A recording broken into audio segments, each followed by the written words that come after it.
ज़हर ज़िंदगी मां कंहिंखे बि ॾोही कोन थो चवां, मां त रुगो एतिरो थो चवांव त इहो ज़िद छॾियो, संगावती तकरार तां दुश्मनियूं न वधायो।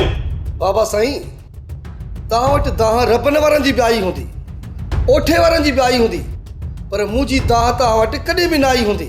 रबन खे हाणे तूं विसारे छॾ, तुंहिंजो घोटु लुकमान थींदो।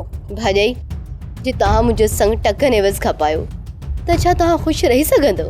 अम्मा, मामा खां उनजी छोकिरी जो मूं लाइ संग घुरो। संग घुरंदी सांस न इनकार कोन कंदो, मिंट ॾींदो, पर पंहिंजे भाउ खे आउं सुञाणा न, थी शादी करे जीअं ईंदुसि न, लॾो खणी पाण बि हिते अची रहंदो। अदा ऐं भाॼाई ॿई साबरीन आहिनि। जॾहिं एॾा ई साबरीन आहिनि त पोइ तव्हां उन्हनि खां अलॻि थियण जो छो पिया सोचो? शानी बेगम, जेतिरा साबरीन आहिनि न, ओतिरा उसूलनि जा पक्का आहिनि, ऐं हाणे मां इन उसूलनि तहत ज़िंदगी गुज़ारे नथो सघां। सोप सीरियल ज़हर ज़िंदगी तमाम एपिसोड ॾिसो हाणे HD क्वालिटीअ में। विज़िट करियो असांजो YouTube channel Sindh TV HD drama.